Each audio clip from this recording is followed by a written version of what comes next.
সবাই গাড়িতে উঠছে, বৃষ্টি পড়ছে যদিও।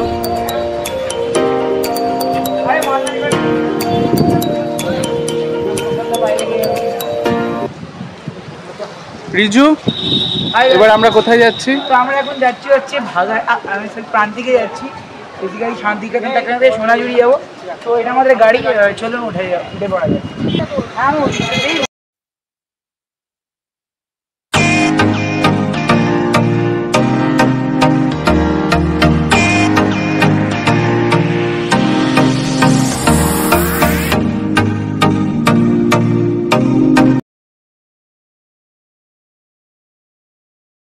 তারাপীঠ থেকে বেরিয়ে আমরা চলে এলাম মা কঙ্কালীতলা মন্দিরে।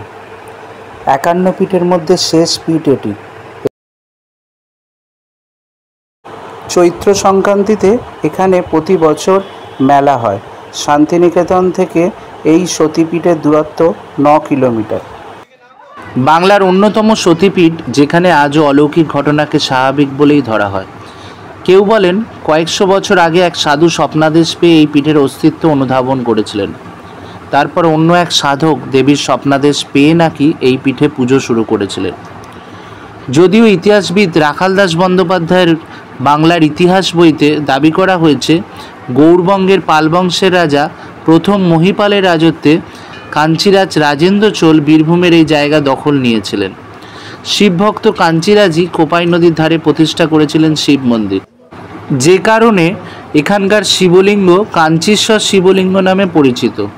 শিব মন্দিরের পাশেই রয়েছে মহাশ্মশান ও পঞ্চবটী বন।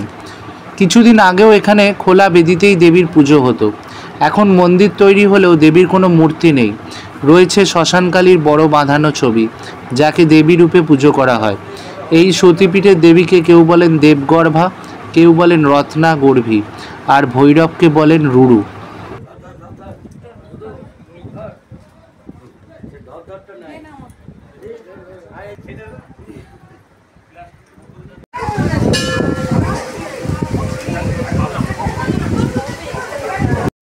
মন্দিরের পাশ দিয়ে বয়ে গেছে কোপাই নদী এবং মন্দিরের ডান দিকে রয়েছে কুণ্ড বা পুকুর, যেখানে দেবী সতীর কঙ্কাল খসে পড়েছিল বলেই বিশ্বাস ভক্তদের। তাদের সেই বিশ্বাসকে মর্যাদা দিয়ে এই সতীপীঠের নাম হয়েছে কঙ্কালীতলা। কঙ্কাল খসে পড়ার পরই মহাদেবের চৈতন্য ফিরেছিল, সে কথা মাথায় রেখেই এই পীঠের নাম ভক্তদের অনেকের কাছে চৈতন্যপীঠ। আমরা দেখতে পাচ্ছি সেই কুণ্ড, যেটি মন্দিরের ডান দিকে অবস্থিত। কঙ্কালীতলা থেকে বেরিয়ে আমরা শান্তিনিকেতনের উদ্দেশ্যে রওনা দিলাম।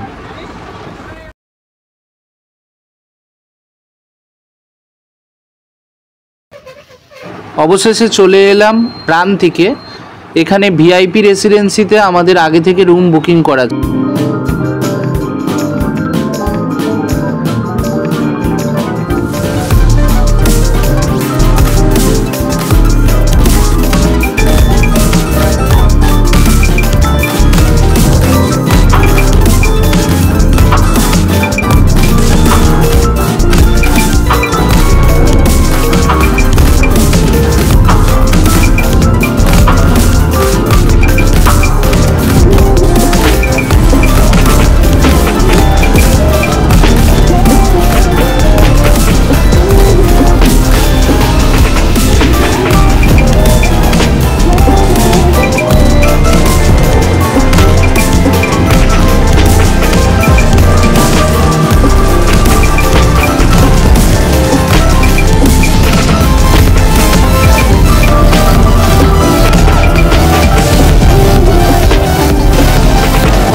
ভিআইপি রেসিডেন্সির যে রুমে আমরা রয়েছি তার ব্যালকনি থেকে বিশ্ব বাংলা শিল্পী আর্ট খুব সুন্দরভাবে দেখা যায়।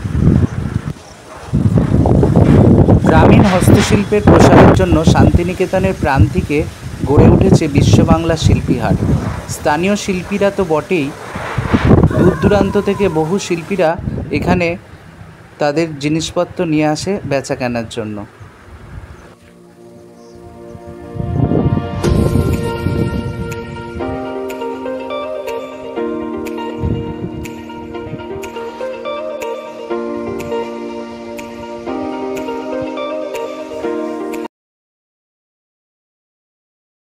প্রাতরাশের উদ্দেশ্যে আমরা বেরিয়ে পড়লাম মাছে ভাতে বাঙালি রেস্টুরেন্টের উদ্দেশ্যে।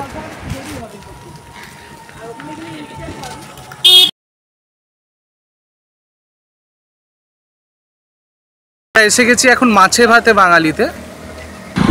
এখানের সকালে জলযোগটা করবো বলে ঠিক করেছি। মাছে ভাতে বাঙালি মানেই শান্তিনিকেতনের মাটিতে বাঙালিয়ানার মুখরোচক স্বাদ আর চোখ জোড়ানো পরিবেশ। মাছে ভাতে বাঙালি শুধু নামেই নয়, স্বাদে গন্ধে আর পরিবেশেও খাঁটি বাঙালিয়ানা। এখানের পরম্পরাগত বাঙালি রান্না, শিল্প সাহিত্যের আবহ আর মনোরম পরিবেশ সত্যিই উপভোগ করার মতো। আমরা একদিন সকালে এখানে প্রাতরাশ সম্পন্ন করার মাধ্যমে অভিজ্ঞতা সঞ্চয় হলো আসল বাঙালিয়ানা।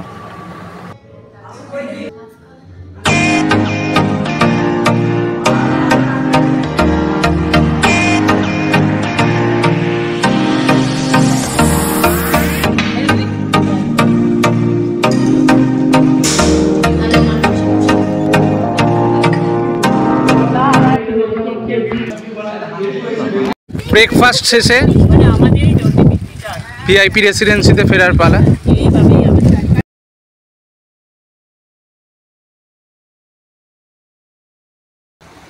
এটাও একটা ট্যুরিস্ট স্পট, অপা বাড়ি। আমরা জানি সবাই এর সম্পর্কে, আমি আর নতুন করে কিছু বলছি না।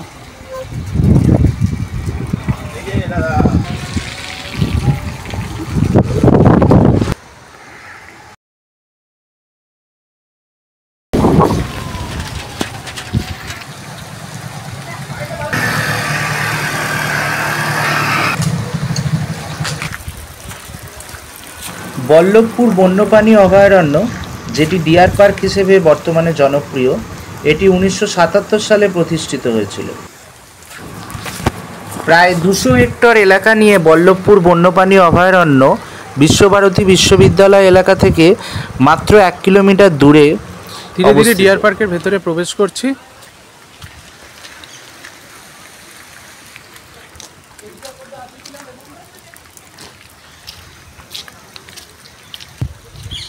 এখানে 3টি বড় জলাশয় রয়েছে, যেটি প্রচুর পরিযায়ী পাখি এবং আবাসিক পাখির বাসস্থান। পশ্চিমবঙ্গের সবচেয়ে সফল হরিণ সংরক্ষণের রেকর্ড রয়েছে এই অভয়ারণ্যে। এই অভয়ারণ্যে একদিকে আছে যেমন অসংখ্য হরিণ, তেমনই এই অভয়ারণ্য শিয়ালেরও বাসস্থান। পুরো অভয়ারণ্যটি একটি সংরক্ষিত এলাকা, যেখানে পর্যটকদের ঘুরে বেড়াতে এবং হরিণ ও অন্যান্য বন্যপ্রাণীর ঝলক দেখার জন্য ওয়াচ টাওয়ার এবং জঙ্গল পথ রয়েছে। এই হলো সেই হরিণ। এই হরিণগুলো বেশ দূরে রয়েছে, তবু ক্যামেরার সাহায্যে দেখানোর চেষ্টা করছি।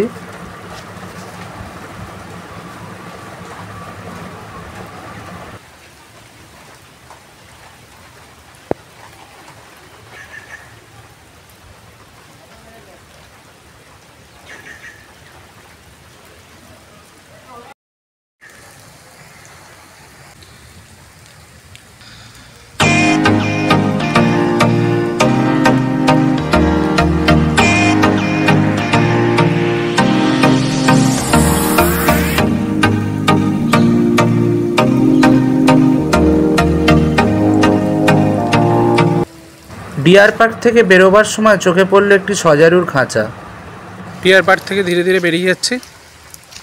ডিয়ার পার্ক থেকে বেরিয়ে আমরা চলে এলাম সৃজনী শিল্পগ্রাম। সৃজনী শিল্পগ্রাম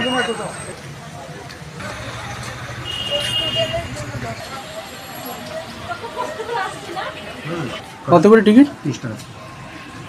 কটা?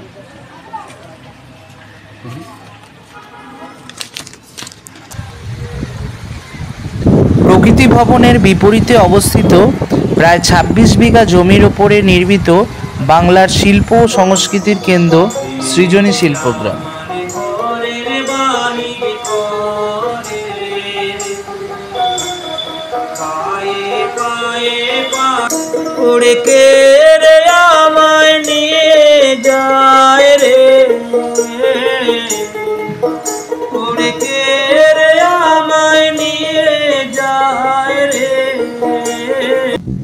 এখানে বিস্তীর্ণ বাগানে কোনো আবরণ ছাড়াই ভাস্কর্য প্রদর্শন করা হয়েছে। প্রাচীন ভারতীয় মন্দিরগুলোতে খোদাই করা অপ্সরাদের নৃত্যশৈলীর অনুকরণ করা ভাস্কর্যগুলি খোলা আকাশের নিচে রাখা হয়েছে এবং কোনো নির্দিষ্ট ক্রমে চারপাশে ছড়িয়ে ছিটিয়ে থাকে। এসব ভাস্কর্যের পাশাপাশি উপজাতি সম্প্রদায়ের মুক্তিযোদ্ধাদের মূর্তিও আছে। এই মূর্তিগুলি উদ্যানের মাঝখানে বড় বড় ডেইজের ওপর লম্বা হয়ে দাঁড়িয়ে আছে। বিরসা মুন্ডা, রানী গাইদিন লিউ প্রভৃতি যোদ্ধারা এখনও আমাদের ব্রিটিশ নিষ্ঠুরতার কথা মনে করিয়ে দেয় এবং স্বাধীনতার লড়াইয়ে আদিবাসীদের ভূমিকার ওপর আলোকপাত করে।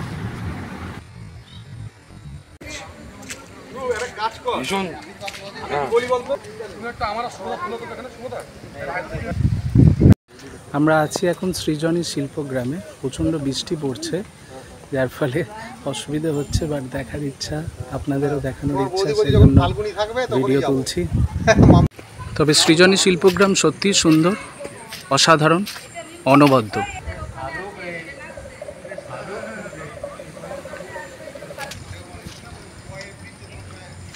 সত্যি অসাধারণ, অনবদ্য, অতুলনীয়। বৃষ্টিতে পুরো ভিজে গেছি, যার ফলে ঘুরে দেখতে সত্যি একটু অসুবিধা হচ্ছে, কিন্তু এত সুন্দর যে সেই অসুবিধাটা আর আমাদের কাছে অসুবিধে মনে হচ্ছে না। খুব ভালো লাগছে। সৃজনী শিল্পগ্রাম সত্যি এক কথায় অসাধারণ। সৃজনী শিল্পগ্রামের ভিতরে বেশ কিছু দোকান রয়েছে।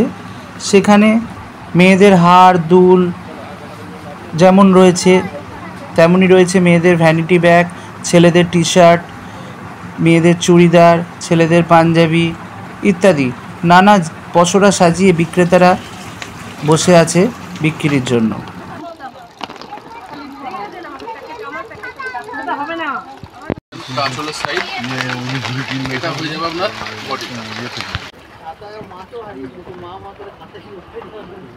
আর অল টাইম পড়ার জন্য এগুলো নিতে পারেন, আসা যাবে, এগুলো অল টাইম পড়া যাবে।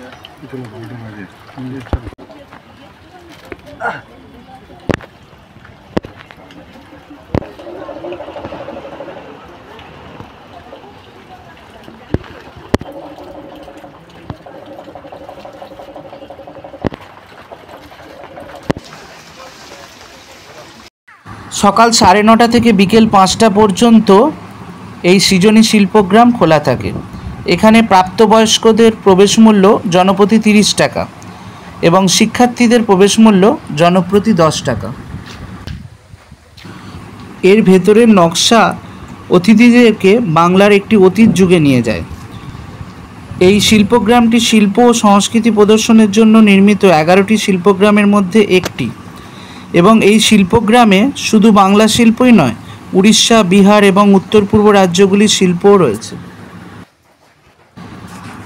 এই শিল্পগ্রামে 9টি জাদুঘর রয়েছে, যার মধ্যে রয়েছে পূর্বাঞ্চলীয় আঞ্চলিক সাংস্কৃতিক কেন্দ্রের 9টি রাজ্য: আসাম, বিহার, ঝাড়খণ্ড, মণিপুর, উড়িষ্যা, সিকিম, ত্রিপুরা, পশ্চিমবঙ্গ এবং আন্দামান ও নিকোবর দ্বীপপুঞ্জ।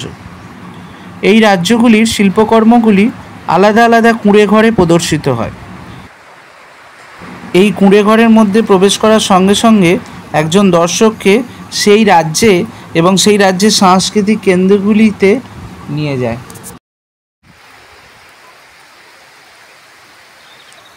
যদি তোর ডাক শুনে কেউ না আসে, তবে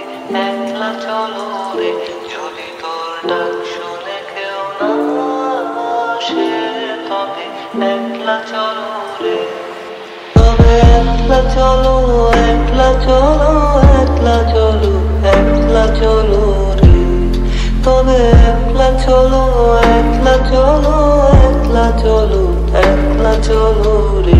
যদি তোর ডাক শুনে কেউ না আসে তবে একলা চলো রে।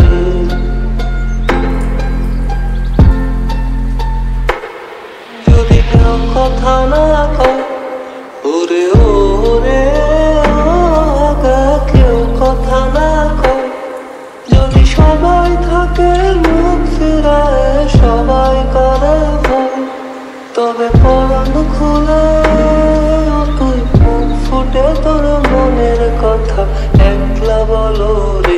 যদি তোর ডাক শুনে কেউ না আসে তবে একলা চলো রে, যদি তোর ডাক শুনে কেউ না আসে।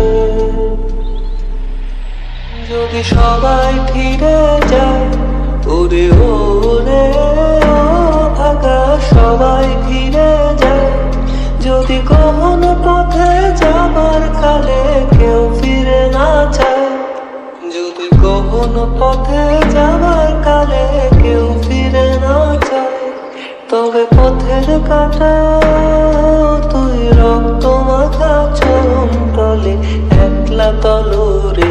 যদি তোর ডাক শুনে কেউ না আসে তবে একলা চলো রে।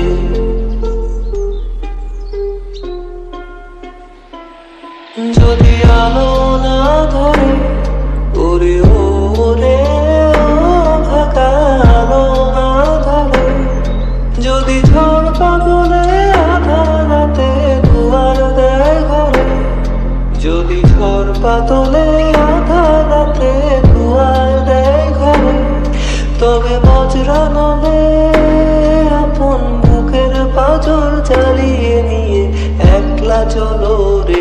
যদি তোর ডাক শুনে কেউ না আসে তবে একলা চলো রে, যদি তোর ডাক শুনে কেউ না আসে তবে একলা চলো রে।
গেছি সুরুল রাজবাড়ি।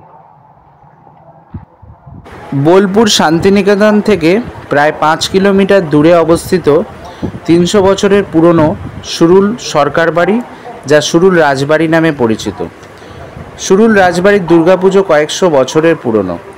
এই রাজবাড়ির দুর্গা প্রতিমাকে সাজানো হয় 300 বছরের পুরনো অস্ত্রশস্ত্র এবং বাড়ির পারিবারিক অলংকার সামগ্রী দিয়ে। পুজোর কদিন রাজবাড়ি সেজে ওঠে বৈদ্যুতিক আলোতে নয়, রেড়ির তেলের প্রদীপে।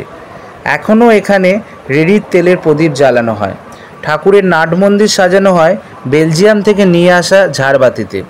রাজবাড়িতে পুজোর 3 দিন বলি দেওয়ার প্রচলন আছে, যেমন সপ্তমীর দিন চাল কুমড়ো, অষ্টমীতে পাঁঠা বলি, নবমীতে চাল কুমড়ো এবং আখ বলি দেওয়া হয়। সুরুল রাজবাড়ির সঙ্গে ঠাকুরবাড়ির সম্পর্ক বেশ নিবিড়। রবীন্দ্রনাথ ঠাকুর এবং রথীন্দ্রনাথ ঠাকুর এই রাজ পরিবারে এসে বেশ কিছুদিন সময় কাটিয়েছেন। এছাড়াও মহর্ষি দেবেন্দ্রনাথ ঠাকুরের শান্তিনিকেতনের বেশ কিছু জমি রাজপরিবারের তরফ থেকে প্রদান করা হয়।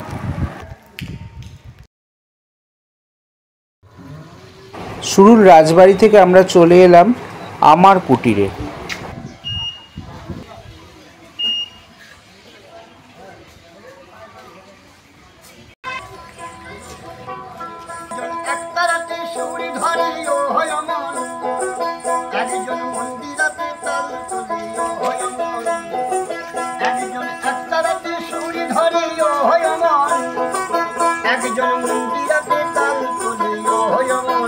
আবার বেসুরাসুর ধরে দেখো কুঞ্জনা কুঞ্জনা বেসুরাসুর ধরে দেখো কুঞ্জনা আমার ঘরে বসন করে কইতো না বলে জানো না তোমার ঘরে বসন করে কইতো না তোমার ঘরে বসন করে কইতো না।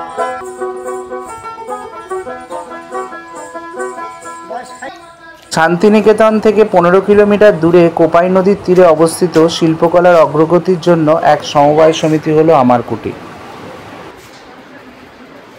1922 সালে জাতির জনক মহাত্মা গান্ধী কারাগার থেকে মুক্তি পাওয়ার পর রবীন্দ্রনাথ ঠাকুরের কাছ থেকে আমন্ত্রিত হয়ে শান্তিনিকেতনে গিয়েছিলেন। সেখানে সুসেন মুখোপাধ্যায় নামে একজন যুবক তার সঙ্গে দেখা করেছিলেন। সুসেন মুখোপাধ্যায় কিছু বছর ধরে ভারতের স্বাধীনতা আন্দোলনের সঙ্গে জড়িত ছিলেন। মহাত্মা গান্ধীর সঙ্গে দেখা হওয়ার পর 1927 সালে তিনি এই আমার কুটির প্রতিষ্ঠা করেছিলেন। 1930 সালে ব্রিটিশ শাসক আমার কুটিরে অভিযান চালায় এবং রাজনৈতিক কর্মকাণ্ডের জন্য সুসেন মুখোপাধ্যায়কে বন্দী করে। 1937 সাল পর্যন্ত তিনি কারাগারে বন্দী ছিলেন এবং এই জন্য আমার কুটিরের কার্যকলাপ বন্ধ ছিল। আমার কুটিরে সহজলভ্য দামে চর্মজাত সামগ্রী, কাঁথা স্টিচের শাড়ি, বাঁশের তৈরি সামগ্রী প্রভৃতি বিক্রি করা হয়।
আমার কুটির থেকে বেরিয়ে আমরা চলে এলাম কোপাই নদী দর্শন। আমরা দেখতে পাচ্ছি কোপাই নদী। আমাদের ছোট নদী চলে আঁকে বাঁকে, বৈশাখ মাসে তার হাঁটু জল থাকে। কোপাই নদীকে নিয়ে লেখা কবিগুরুর সেই বিখ্যাত কবিতা। রবীন্দ্রনাথ ঠাকুর লিখেছিলেন, এখানে আমার প্রতিবেশিনী কোপাই নদী। কয়েকদিন ধরে বৃষ্টি হয়েছে, তাই কোপাই নদীর জল টইটুম্বুর। বৃষ্টির জলে ওইদিকে সোনাঝুরি আড্ডা রিসর্টটা প্রায় ডুবে গেছে। কোপাই নদী বয়ে চলেছে। সাহিত্যিক তারাশঙ্কর বন্দ্যোপাধ্যায়ের উপন্যাসেও কোপাই নদীর উল্লেখ পাওয়া যায়। তার লেখা ছোট উপন্যাস হাসুলবাকের উপকথা কোপাই নদী দ্বারা অনুপ্রাণিত।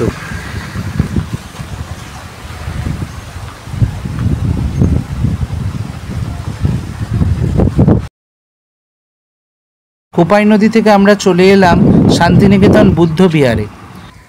শান্তিনিকেতন আম্বেদকর বৌদ্ধ কল্যাণ মিশনের উদ্যোগে প্রায় 3600 স্কোয়ার ফিট জায়গা জুড়ে সোনাঝুরি পল্লীতে 34 ফুট উচ্চতা বিশিষ্ট একটি গৌতম বুদ্ধের মূর্তি প্রতিষ্ঠা করা হয়, যা পরবর্তীকালে সাধারণ মানুষের মধ্যে আকর্ষণের কেন্দ্রবিন্দু হয়ে ওঠে। এরপর আমরা চলে এলাম শালবনীতে। এখানেই সেই বিখ্যাত বাংলা সিরিয়াল ইষ্টি কুটুমের শুটিং প্রায় 1 মাস ধরে চলেছিল। শান্তিনিকেতনের খোয়াই লাগোয়া শালবন বা শালবনী মনোরম পরিবেশে সময় কাটানোর অপরূপ স্থান। নিচে লাল মাটি আর উপরে শাল এবং ইউক্যালিপটাস গাছ। এই শালবনী বা শালবনের জঙ্গলের বিশেষ আকর্ষণ হচ্ছে মায়াং বুরুং নামে এক দেবতার মন্দির রয়েছে এখানে। প্রতি বছর বসন্তকালে এখানে একটি পুজো করা হয়। পাশের গ্রাম থেকে মায়াং বুরুং ঠাকুর এনে এই শালবনীতে পুজো চলে। এটি আদিবাসীদের পুজো। এটি পান্থশালা। এখানে চাষিরা গরুর গাড়ি নিয়ে আসতো এখানে জলপান করাতো।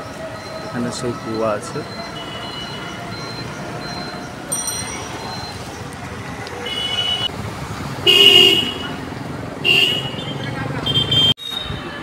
বট গাছ। কথিত আছে এখানে বসেই বিশ্বকবি রবীন্দ্রনাথ ঠাকুর কুমোরপাড়ার গরুর গাড়ি বোঝাই করা কলসি হাঁড়ি এই কবিতাটি লিখেছিলেন।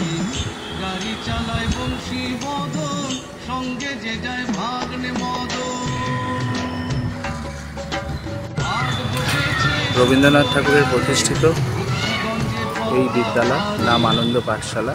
এখানে মেঝেতে চট পেতে ছাত্রছাত্রীদের ক্লাস করানো।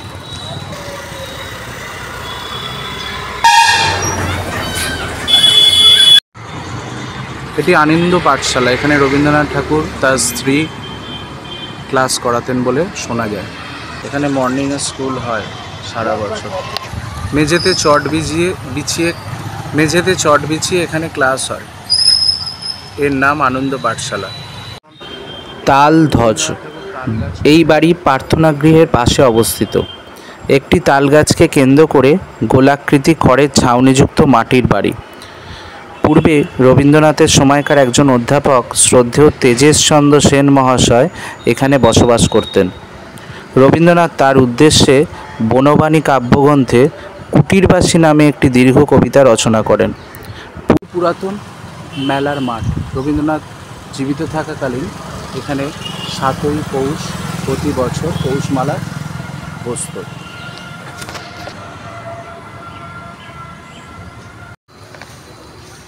এটি উপাসনা গৃহ।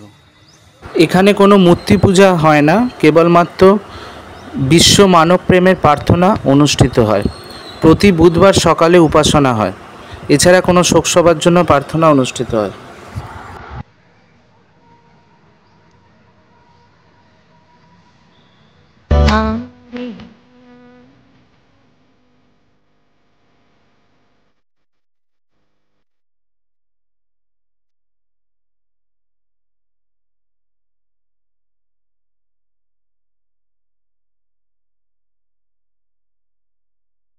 খ্রিস্টাব্দে খ্রিস্টাব্দে ভ্রমণক্লান্ত মহর্ষি দেবেন্দ্রনাথ পালকি পথে রায়পুরের জমিদার ভুবনমোহন সিংয়ের বাড়িতে নিমন্ত্রণ রক্ষা করতে যাবার সময় এই ছাতিমতলায় কিছুক্ষণের জন্য বিশ্রাম গ্রহণ করেন। পরে রায়পুরের জমিদারের কাছ থেকে 1 টাকার বিনিময়ে 20 বিঘা জমি কেনেন। বর্তমানে বছরে 2 দিন এখানে বিশেষ উপাসনা হয়। ছাতিম গাছ দুটি, একটি 1960 সালে এবং অপরটি 1993 সালে মারা যাওয়ার পর আবার বিশ্বভারতীর তরফ থেকে 1993 সালে 2টি ছাতিম গাছ লাগানো হয়।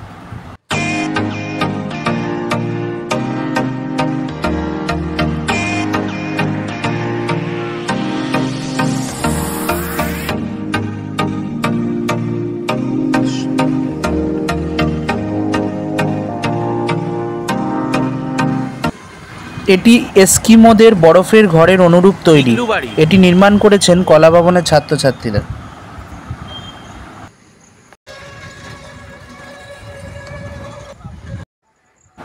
মালঞ্চ বাড়ি।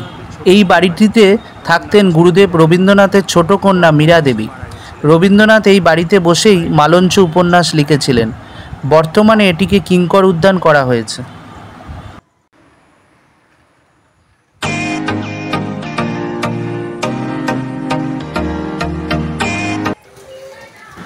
সঙ্গীত ভবন। সঙ্গীত ভবন সৃষ্টির মধ্যে দিয়ে আমরা রবীন্দ্রনাথ ঠাকুরের বহুমুখী প্রতিভার পরিচয় পাই। অধ্যয়নের সাথে ছাত্রমনকে আনন্দ দেবার জন্য সঙ্গীতের প্রয়োজন, তাই তিনি 1933 খ্রিস্টাব্দে এই ভবনের সূত্রপাত করেন। ভবনের ভিতরে স্থায়ী মঞ্চে বিভিন্ন সাংস্কৃতিক অনুষ্ঠান হয়।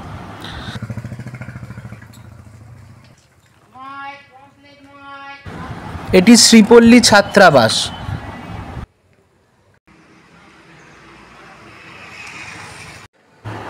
প্রতীচি শ্রী অমর্ত্য সেন মহাশয়ের বাড়ি এটি। তিনি যদিও বর্তমানে বিদেশে থাকেন।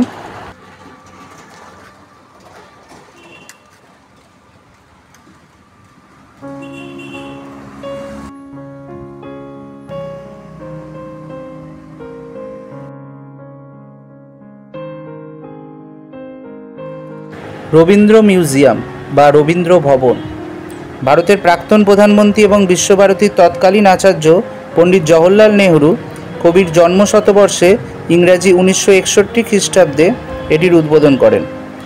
এখানে রবীন্দ্রনাথের মূল পাণ্ডুলিপি, চিঠিপত্র, ছবি ও নানাবিধ উপহার সামগ্রী, যা তিনি বিভিন্ন দেশ বিদেশ থেকে পেয়েছিলেন, বংশতালিকা, পারিবারিক ছবি, নাইট উপাধি ত্যাগের মূল লিপি, নোবেল প্রাইজের রেপ্লিকা, রবীন্দ্রনাথের ব্যবহৃত পোশাক এবং তার নিত্য ব্যবহার্য কিছু সামগ্রী আছে। মিউজিয়ামের প্রবেশ মূল্য সাধারণ মানুষের জন্য 100 টাকা, ছাত্রছাত্রীদের জন্য 10 টাকা। প্রতি বুধবার ও বৃহস্পতিবার বাদ দিয়ে সপ্তাহের বাকি দিনগুলি সকাল 10টা থেকে দুপুর 1টা পর্যন্ত এবং দুপুর 2টো থেকে 5টা পর্যন্ত এই মিউজিয়াম খোলা থাকে। মিউজিয়ামের ভেতরে বড় ব্যাগ নিয়ে প্রবেশ নিষেধ।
ফেরার দিন মানে 17ই সেপ্টেম্বর আমরা মধ্যাহ্নভোজ গ্রহণ করার জন্য চলে এলাম সোনাঝুরি রামশ্যাম রেস্টুরেন্টে।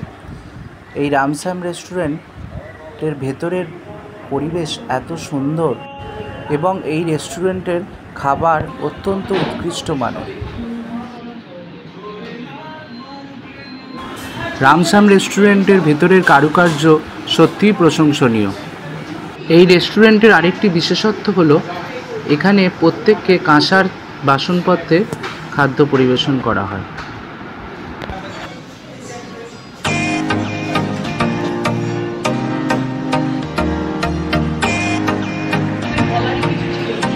রামশ্যাম হোটেলে মধ্যাহ্নভোজ সম্পন্ন করার পর আমরা বোলপুর স্টেশনের উদ্দেশ্যে রওনা দিলাম। বোলপুর স্টেশনে এসে দেখলাম ঘড়িতে তখন 12টা 42। আমাদের ট্রেন শান্তিনিকেতন এক্সপ্রেসের টাইম ছিল দুপুর 1টা 10।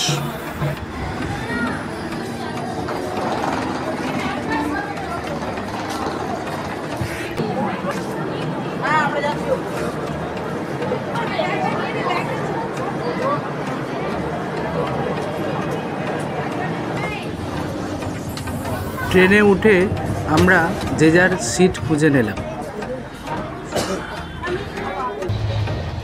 এর নির্ধারিত সময় হাওড়ার উদ্দেশ্যে রওনা দিল। জানলা দিয়ে দেখলাম বিস্তীর্ণ অঞ্চল জলের তলায়। বেশ কয়েকদিন বৃষ্টি হওয়ার ফলে বিস্তীর্ণ অঞ্চলে বন্যা হয়ে গেছে।